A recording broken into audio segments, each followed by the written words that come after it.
At mga ka-Star Nation, kukonsulta tayo sa isang abogado may kinalaman dito sa ating mga asahan pang kaganapan kaugnay ho ng mainit na usapin pa rin na kaso nitong si former President Rodrigo Roa Duterte. Babatiin muna natin sa Bombo Radio Philippines si Attorney Michael Chu Jr., Assistant Professor mula dyan sa University of the Philippines sa Diliman. At pagbati po mula sa Bombo Radio Philippines si Bombo Dennis Hamito po ito. Welcome to the program. Yes, magandang araw po sa lahat ng mga sumusubaybay, nanonood at nakikinig sa Bombo Radyo at maraming salamat, Bombo Dennis, for having me. Ayun. Okay, unang-una, Professor, ano ang nakikita ninyong dahilan bilang isang observer? Lalo't ito'y pinag-uusapan hindi lamang sa Pilipinas, kundi maging sa buong mundo, yung inyo pong obserbasyon dito sa naging hakbang ng legal team nitong si former President Rodrigo Duterte na hilingin na maalis itong si Chief Prosecutor Karim Khan dun sa paghawak ng kaso. Ano ho kaya din ang posibleng maging epekto nito kung sakali?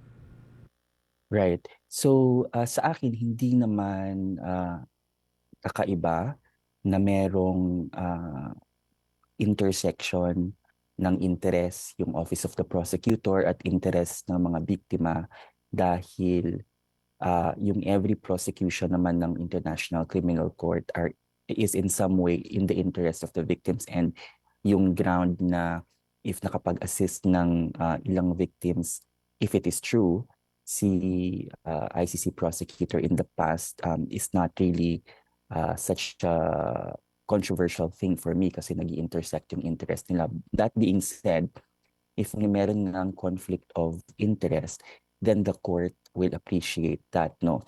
Sa akin, hindi naman siya malaking kawalan. Unang-una kasi yung nag-imbestiga naman dito sa uh, alleged crime na ito ay yung Office of the Prosecutor. Hindi naman iisa lamang ang Office of the Prosecutor. Ito lang ay pinapamunuan ni ICC Prosecutor Karim Khan, pero malaki yung team na nag-investigate dito. At in fact, ngayon, dahil suspended yata si ICC prosecutor for another matter, no, meron siyang isang kontrobersiya na sangkot din siya, ay iba yung nag-handle ng prosecution, deputy prosecutor. So sa akin, hindi malaking kawalan if makita nga ng korte na meron ng conflict of interest, magpapatuloy pa rin ang pag-uusig dito sa kasong ito dahil meron namang mga deputy prosecutors at malaki yung team ng Office of the Prosecutor. Mm. Okay, ano po yung particular na alituntunin nga ba ng International Criminal Court para dito sa binabanggit nga ng kampo ni former President Duterte kaugnay doon sa conflict of interest para na rin sa kabatiran ng atin mga taga-subaybay? Generally talaga pinagbabawal in any court yung conflict of interest, no? Kasi nga hindi mo ma-discharge yung inyong trabaho. And also in general, yung pagkakaroon ng conflict of interest ay subject to voluntary recusal, no? Ipapaubaya mo sa iba yung paggawa ng trabaho. Hindi ko madalas naririnig na may pinapa-disqualify sa prosecution, no, yung ICC hinggil sa conflict of interest. I think nangyayari yan sa defense usually, pero yung sa prosecution, sa akin hindi ko masyadong naririnig yung kaso na yan kasi nga yung prosecution naman talaga ay at some point nag-a-assist ng mga biktima kasi sa investigation phase kausap nila yung biktima. Lagi wala pa dyan yung common legal representative of the victims tulad ng meron tayo ngayon, no, sa unang mga bahagi ng investigasyon. So sa akin madalang ko marinig yung napapa-disqualify yung prosecution dahil dyan. At even then, again, babalik ako dun sa punto na hindi lang si ICC prosecutor naman ang pwedeng maglitis or mag-usig ng kaso na ito kasi may isang malaking team siya na nag-i-investigate. Mm. Okay, eto although ito'y nababanggit na sa mga nakalipas naming panayam at kayo man ay nakausap na rin namin hinggil ho dito. Pero para ma-refresh lamang yung memory ng atin ho mga taga-subaybay, kailan nga ba nakatakda itong muling pagsalang dito sa kaso dyan sa International Criminal Court nitong si former President Rodrigo Duterte, and of course, ano yung mga expected natin? Pagsasalitain na ba siya o yung kanyang lawyer lamang ang haharap o hindi na ba siya required na personal na magpakita? Kasi last time via video conference lamang ang naging pagharap ni former President Rodrigo Duterte. Paano ho ba ang mga aasahan natin dito, Professor? Yes. So sa dating hearing na schedule yan sa September 23, so medyo malapit-lapit na sa susunod na buwan, yung confirmation of charges. Pero meron tayong before then, ini-expect natin na ma-resolve ng ICC Pre-Trial Chamber yung challenge to the jurisdiction or challenge to the exercise of jurisdiction ng ICC. No? So kung matatandaan natin, naghahain ng isang challenge yung defense doon sa jurisdiction ng ICC. Bukod pa ito doon sa challenge na ginawa ng gobyerno ng Pilipinas nung unang bahagi ng investigasyon na ito.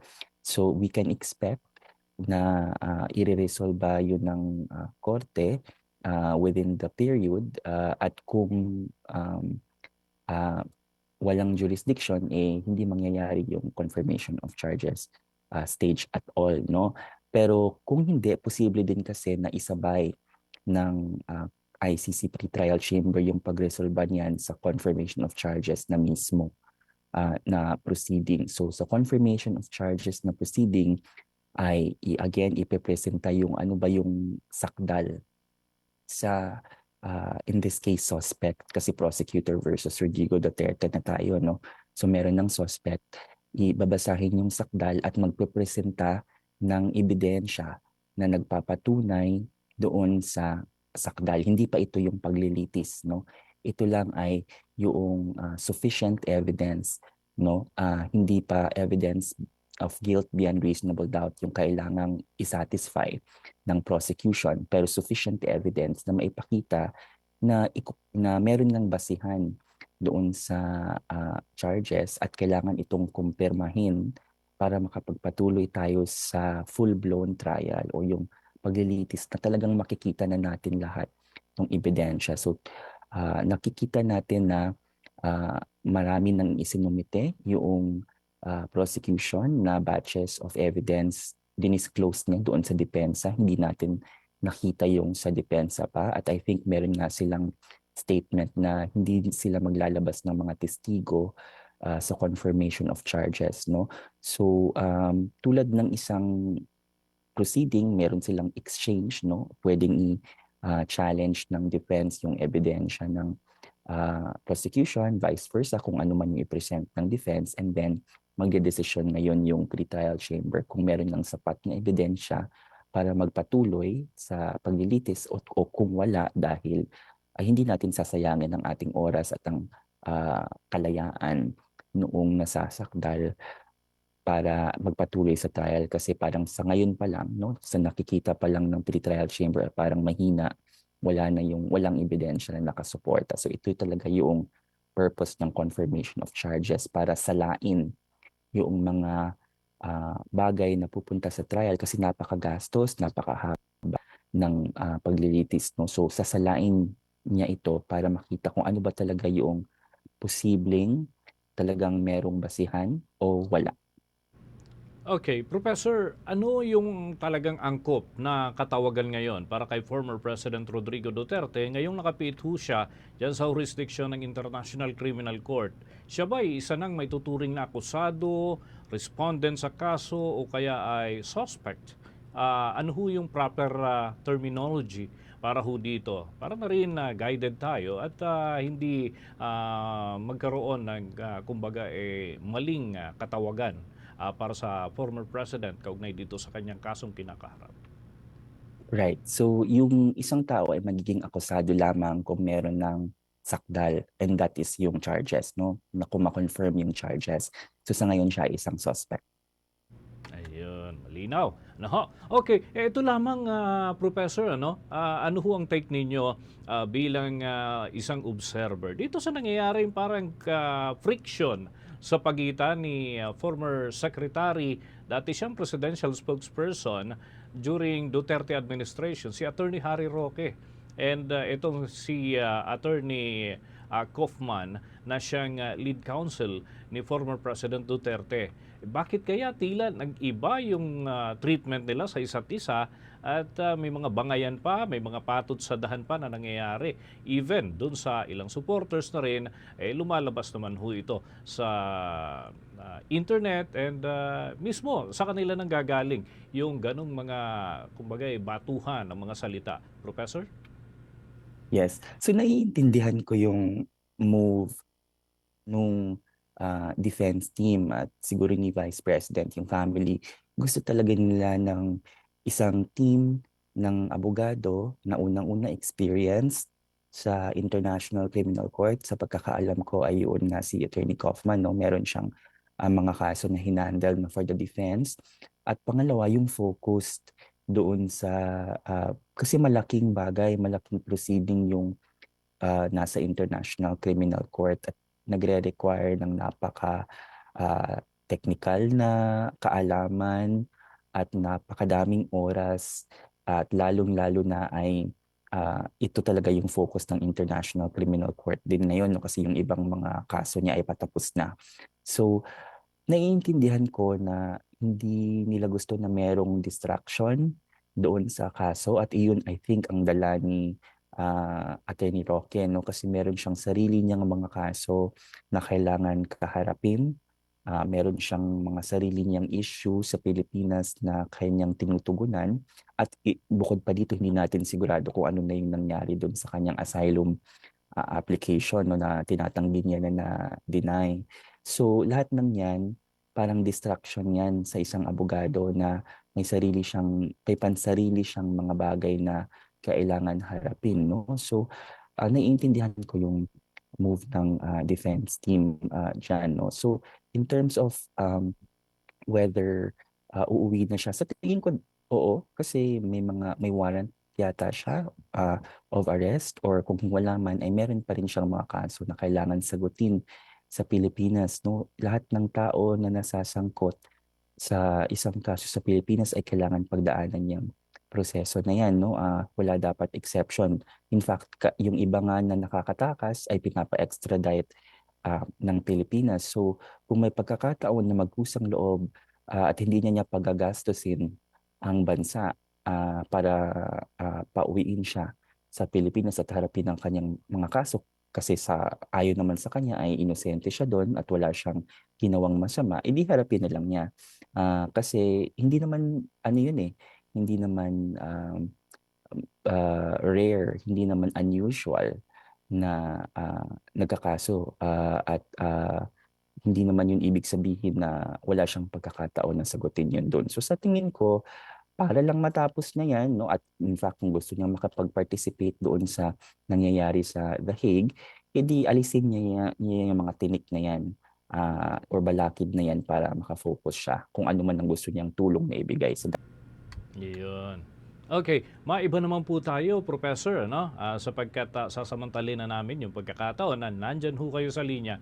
Kukunan na rin po namin kayo ng inyong masasabi kung anong take po ninyo doon sa mga nangyari sa impeachment case nitong si former DepEd Secretary at ngayon ay Vice President Sara Duterte at yan ay pagkaka-archive na nung kanyang kaso doon sa panig ho ng Senado. Mayroon ding naghain naman ng motion for reconsideration dyan sa Supreme Court mula sa bahagi ng Kamara de Representantes. Ano ho ang inyong pananaw hinggil ho dito sa mga naging development itong nakalipas ho ng mga araw? Right.